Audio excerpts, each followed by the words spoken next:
Welcome back to Business Edge on News Central TV. Since the outbreak of the global coronavirus pandemic, one of the worst hit sectors economically is the aviation industry.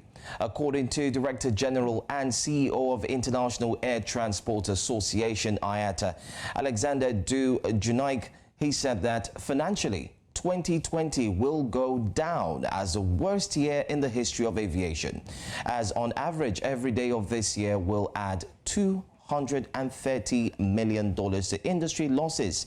In total, that's a loss of $84.3 billion. The IATA recently predicted that African airlines will lose $3.7 billion between this year and 2021, while also projecting a global loss of $157 billion for the aviation industry, with the passengers more than halving due to the travel restrictions and border closures. Although there is optimism for improved performance in 2021 with the announcement of COVID-19 vaccines and availability of better pre-departure testing kits, the association sees deep industry losses continuing into 2021. Also, the International Air Transport Association's Regional Vice President for Africa and Middle East, Mohammed Al-Bakri, at its 76th annual general meeting, explained that foreign airlines operating into Nigeria are having difficulties repatriating the fund back to their operational base. He stated that Nigeria and other African countries have blocked funds that amounted to $506 million. The other African countries are Zimbabwe, $160 million, Eritrea, $79 million, Algeria, $54 million, Ethiopia, $52 million, Sudan, $45 million, Libya, $27 million, Central Africa Zone, $27 million, Angola, $9 million, Mozambique, $6 million, Burundi, $3 million, and Zambia, $1 million. In late April, amid COVID-19 crisis, Air Mauritius entered a voluntary administration. South African Airways have also been unprofitable for almost a decade, surviving on state bailouts and government debt guarantees, and was placed under administration a year ago. Well, back to the studio now to help us make sense of these developments are the CEO Aviators Africa, Toni Ukachukwu, and Olumide Ohunaya of Aviation Safety Roundtable. They join me here on the program Business Edge this morning. Let's look at the situation that Africa is facing right now concerning the aviation sector. Toni, I'm going to say welcome to the show.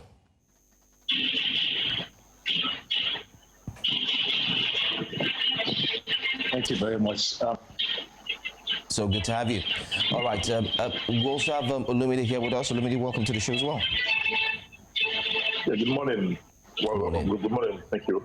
All right. So my first question will go to, let me start with Toni first. A single African air transport market would accelerate collaboration and also deregulation. Now, do you actually agree with this?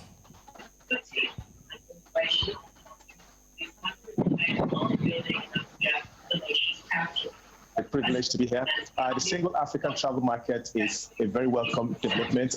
It's very needed in the African continent, more than ever, in principle. However, the framework and the regulatory framework on how this should pan out is still what is yet to be ascertained, going by the African countries, because some are looking at it from the receiving end, while some are looking at it from a more profitable avenue. So it needs to have a level playing field where no big or small country, if you will be disadvantaged. So basically, it's a welcome development. We need it now for the African country to move forward to facilitate trade and movement across Africa.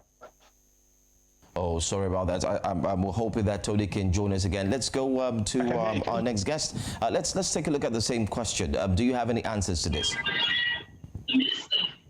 Well, The certain the acronym for that single African air travel bucket, it's laudable. Just like the Yamoussoukro, it came from the embryo of the Yamoussoukro declaration, and it's almost synonymous. What particularly is having a single sky over Africa, whereby airlines are free to operate from one country or one city in the country to another city in another country within Africa unhindered. That's the wish, that's the will, that's what the African government has proclaimed to have. But unfortunately, there are impediments, and this impediment ranges from the high cost of operation, the market restrictions and penetration, infrastructure, and again the willingness, the body language of African countries themselves. Maybe if you want me to break it down, I can take that on. Okay. All right. Some countries promise bailout in one disguise or another. And no doubt this has been one of the major challenges that some countries in Africa face, and particularly in Nigeria. What do you have to say concerning this? Is that for me or for Tony? That's for you. Go ahead. Well, the bailout has come, but for the first time, the industry was completely decimated by the pandemic, by the COVID pandemic. Before COVID, we've had SARS, we've had 9/11. You know, we had the economic meltdown in Asia there, and then even the Gulf War. But none of this brought all the airlines to the ground. But for the first time ever, all airlines came to the ground. And then in recovering from this very terrible state of ours, airlines have been forced to pack bigger aircrafts. They have asked to retrench their staff, and they've also had to reduce frequency and routes they are operating just to meet with the new normal, as they say. And in doing this, the cost of operation has also increased in the sense that you know now the available 6 kilometers is low, and the economies of scale is not more there. That has increased their cost. Also, in providing those protocols, it also costs some funds to the airlines, because those protocols involve training of staff, the aircraft itself, the airport vicinity, even the check-in counter, reducing contact with passengers, and all this has cost money. But you see, going back to your question, bailout has come in so many forms. Every country is doing it. Doing for the airline, doing for other sectors within the aviation industry. The total value chain is supposed to benefit from the bailout. But unfortunately for us in Nigeria, we are yet to see the bailout. The government has promised 4 billion naira for the airlines and 1 billion for other sectors within the industry. But as of today, it has not been disbursed, and you keep wondering, what are they waiting for? Are they waiting for when they die before they get release this funds? Or they have some airlines they expect to benefit from this funds. In other clients, they have moved from the first tranche of the disbursement of this palliative to the second tranche. And this palliative is not always about giving money. You can also facilitate a moratorium on loans, interest rate in the banks for these organizations. You can help cut the interest rate for loans, any loans that will be assessed. You can also waive some of the charges and taxes that are in place in some of the organizations that these airlines operate to or deal with. So that would help to cushion the effect of this pandemic. So there are all these options are open for the government, but we are waiting what will happen to us in the Nigerian aviation industry. Very interesting. Let me ask Toni next. Toni, after the lockdown, domestic flights resumed and the cost went up. Will this not actually affect, so to say, not further discourage many people from flying? You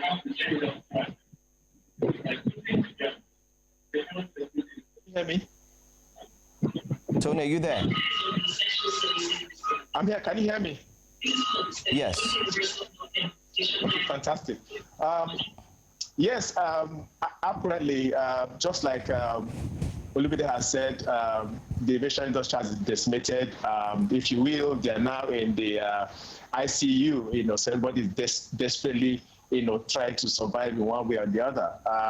Yes, the hike in prices is not sustainable in the long term. Definitely not. First of all, which stakeholders have queried that is that the airline should first of all engender trust back to its customers. First of all, that's the pivotal way to get them back to being able to come back to begin flying again. Because they are trying to survive, but definitely it's not going to be sustainable in the long term. So for me, I wouldn't advise airlines that just jacked up prices.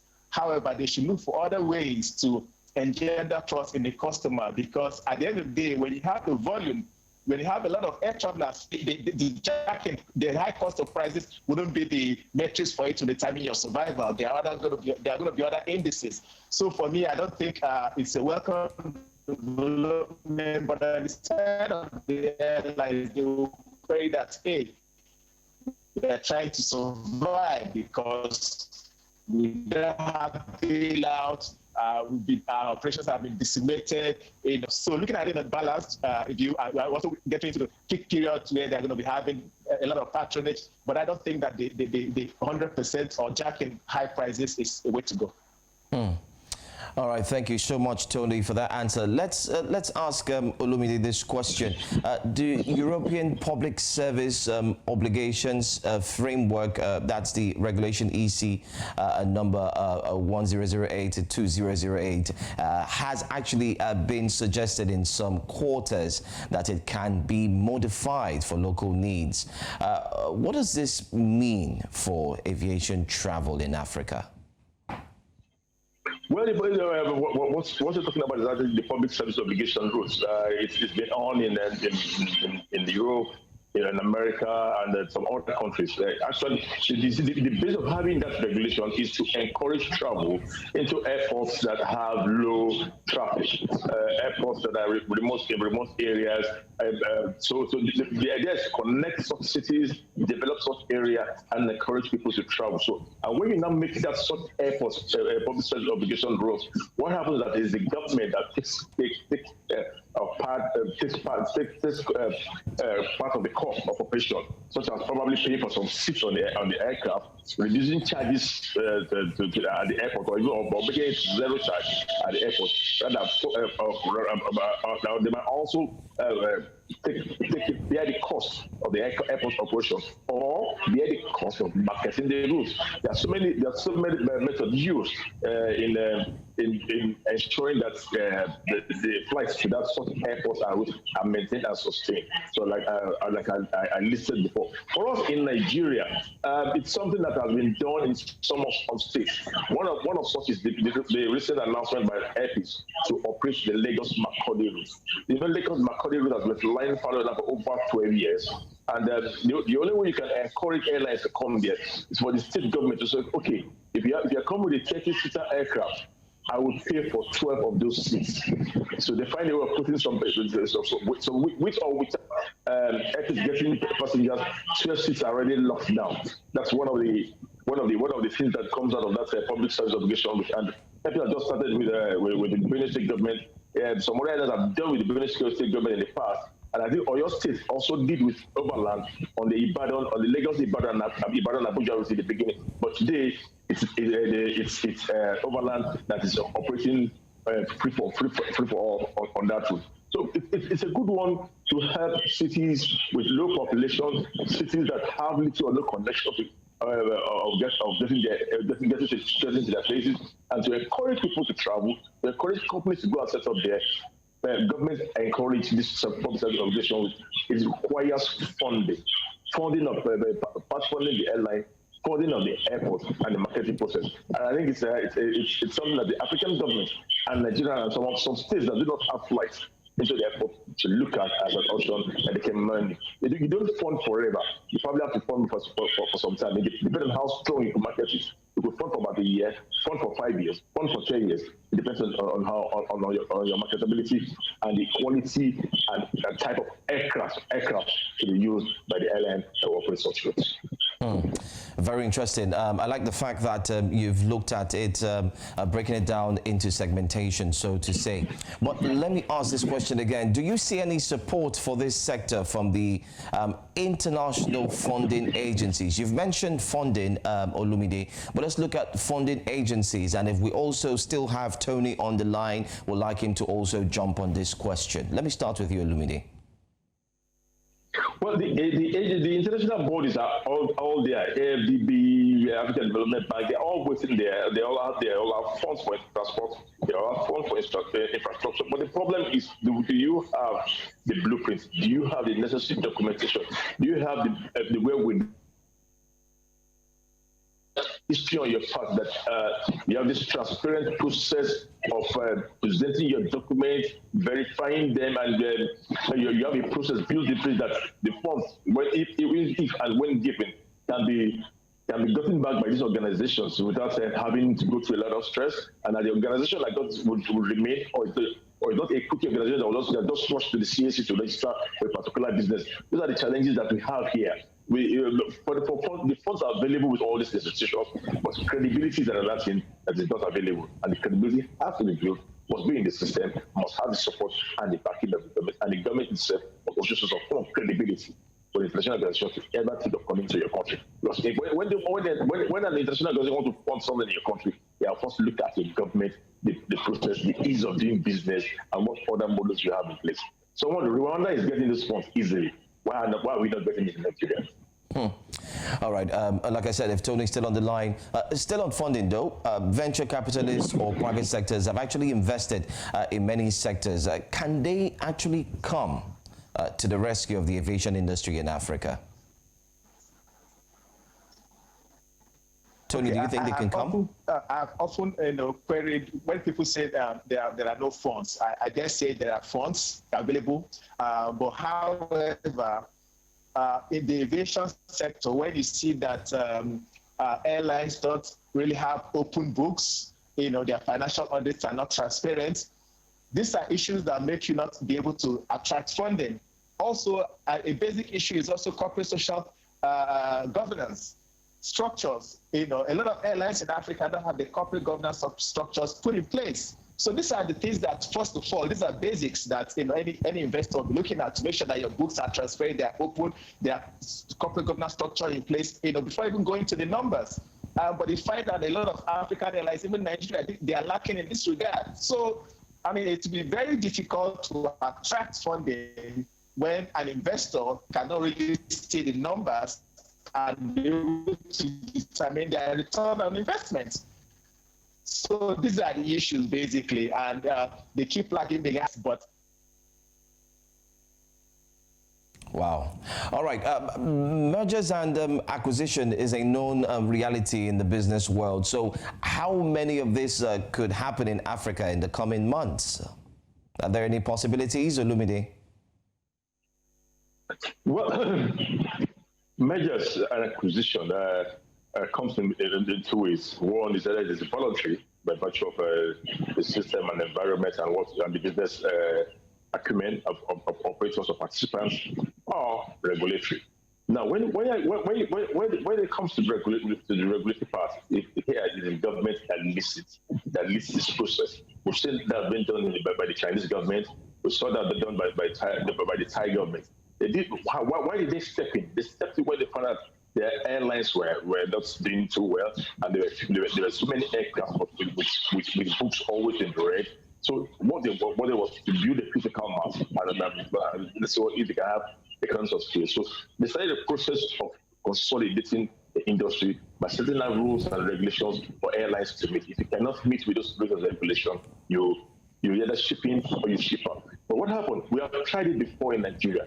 When during the second term of President Olusegun Obasanjo, then we had Chief Femi Fani-Kayode, who said, okay, in order to strengthen the airlines, they should move their minimum capital base to 100 million naira. And what does that say? You are only asking them to go and meet with their banks and come back and with anything to prove that they have 100 billion naira. This is Nigeria. Documents are easy, and almost all the airlines pass that process of having recapitalized, having enough funds to stand on their own. But we are 6 to 7 months after that recapitalization process. 3 or 4 airlines went beat the dust. So for me, I'm looking for a second tranche of the regulatory consolidation. This time around, I don't want them using documentation of how much you have in your bank account or how much or what assets you have. We want to use consolidation by instrument. Instrument there means aircraft. I want to hear the government say, for you to operate on the domestic market, for you to be an airline operating schedule in Nigeria, you have a minimum of 8 aircraft. 8 aircraft are not pencils. So once you have an aircraft, we will all see it. It's in your name, is registered. And I think it's a process. I support consolidation. It's almost inevitable with what we're having. If you listen to the DGNCA yesterday, this is about the only thing that will come out of this pandemic, that airlines will be forced to manage. Okay. And I hope it will come to pass. In the past, the operators have always criticized, have never been willing to come together to manage. Even to cooperate is a problem, not talk of budget. All right, I'm afraid I might have to say thank you very much. Thank you, Olumide and Toni. Well explained, and I could say we did get the analysis from you as guests. Thank you for being here on the show. Thank you for inviting me. Thank you very much for having me. Long time. Thank you. All right, so next up on the program Business Edge is NC4 to watch. Kenya's private sector activity declined. And also Somalia suspends visa on arrival for Kenyans. EAC beats AFCFTA tariff deadline. And not forgetting too, African government loses 25.7 billion to fraudsters using tax havens. So there you have it. That's our NC4 to watch on today's program of Business Edge. It has been a good show, no doubt. Thanks for staying with me. For more business stories, do not forget to follow us on all our socials and look out for another interesting episode tomorrow. Thanks to our guest analyst. I am Joe Hansen. Thanks for watching.